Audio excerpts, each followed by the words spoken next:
Friends, welcome to my channel, Industry Trends and Analysis. Most governments around the world have temporarily closed education institutions in an attempt to contain the spread of the COVID-19 pandemic. These nationwide closures are impacting over 72% of the world's student population. Several other countries have implemented localized closures, impacting millions of additional learners. As we track future trends, we will address both myths and realities in the new emerging scenario. Most students outside the metro-based middle class have limited computer access. Wi-Fi is kind of spotty and erratic.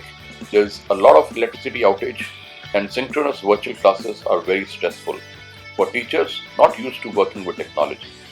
Many new learnings, new perspectives, and new trends will emerge as we head into the great unknown. Friends, a lot of middle class folks may prefer to delay the return of their kids to school or college, and of course, with so many livelihoods lost, many poor parents may not be able to, in any case, afford sending their offsprings back to school for a long time. Till the situation settles down somewhat, most parents will prefer to find workable alternatives closer to home. Competitive exams are surely important, but safety of the young ones will take higher priority till the virus shows at least a visible downward trajectory. The first bump, the high five, the warm handshake, the hug will be gone for a long time. The personal greeting, the smile, the intimacy, the bonhomie have all been subtracted from the class of tomorrow. The class will go from social to asocial. Friendships, social networking, campus bonding, and huddles will be on hold for a while. Invisible walls will come up, diluting in many ways the fun and euphoria of campus life. Sports too will be in lower gear for a while. Gyms, swimming pools, maybe even tracks and fields will remain shut for some time more. And when they do open, competitive sports and tournaments will even take longer to be reinstated. Two-shift or three-shift schools, the need for social distancing will mean lesser students in each class. So the need for most education institutions to perhaps work two shifts, maybe even three every day, while this will put infinite more pressure on the teaching and administrative staff, it may actually be a boon in disguise for the taught. Lots of schools and colleges in India have far too many students packed into smaller classrooms. A sparser class may actually make for better teaching and class interaction. Going forward, the role of the teacher will get redefined. The notion of a teacher or an educator as the knowledge holder who imparts wisdom to pupils is no longer fit for the purpose of the future. With students being able to gain access to knowledge and even learn many a technical skill through a few clicks on their phones, tablets, and computers, we will need to redefine the role of the teacher in the classroom of tomorrow. Teaching will go tech, but Zoom isn't e-learning. To enable remote learning, technology will kick in big time.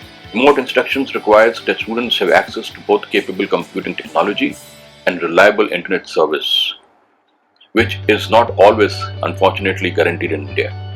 It is also more about content than the container. It's also about more than just content, of course. It's also about the connections and communities, students collaborating with each other, teachers supporting each other, that technologies can help enable, catalyze, and support as well in the future. Now that technology is finally entering the classroom, a US $100 laptop, one for every child, may actually no longer be utopian. Perhaps more doable in the connected basic classroom of tomorrow. Is one mouse per child an initiative born from an ongoing relationship between Microsoft Research Connections and the Universities of America. On an average, an Indian school kid carries somewhere between 3 to 8 kilograms of weight every day to school, depending on the age and the class he/she is studying in. In addition to the books and notebooks, they carry a lunchbox and a water bottle. Digitization and technology may help in shedding some of this weight. Homework too may move increasingly onto the net. It was already beginning to happen at the better quality school.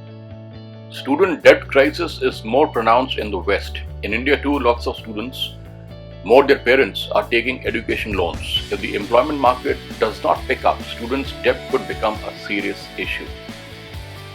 Often during recessions, enrollment in higher education surges as more people lose their jobs and or face a lack of job prospects.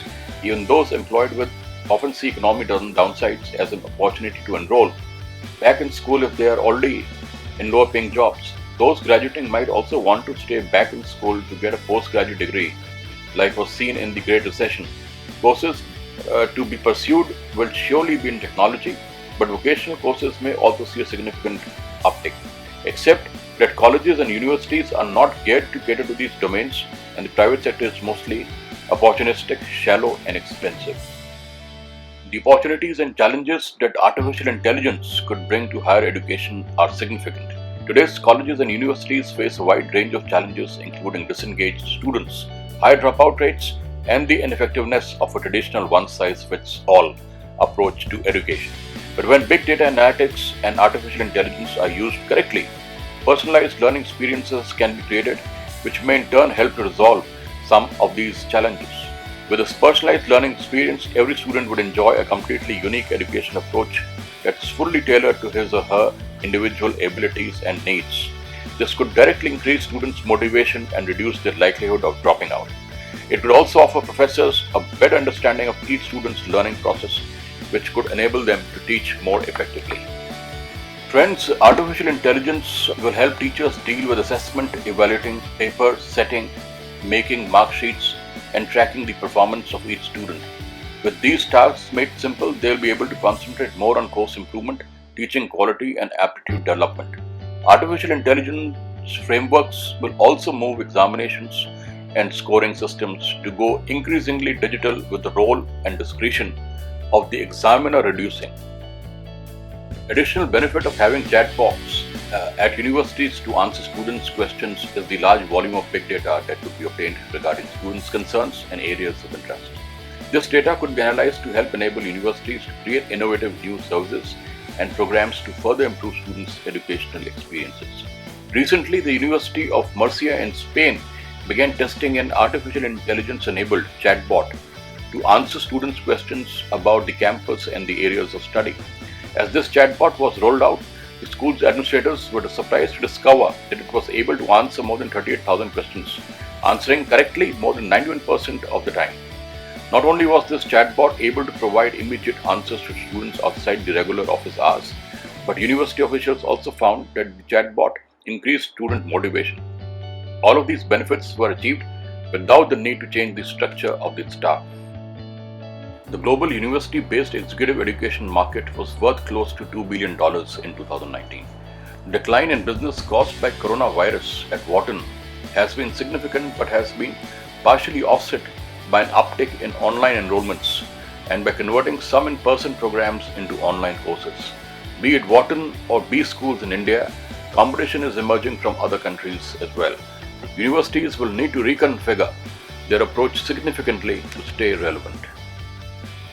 Educationists will have to latch on to caring for students as whole, fostering community and connections that facilitate learning, working to understand each student's context, collaborating with students on the learning from students, responding with flexibility, engaging in conversations about the difficulty of how challenging students to learn and not just ride out the semester, avoiding isolation and collaboration within faculties, and using students and teaching colleagues as resources and sounding boards. Tomorrow will be a new dawn, my dear friends. What we make of it is entirely in our own hands. Change is desirable, change is inevitable. Change, in fact, has been forced upon us. Whether we use the opportunity to advantage or let it pass by will decide whether the future will shock us or we will create shock absorbers that will, in fact, use the impact to cushion us in our journey to a better tomorrow.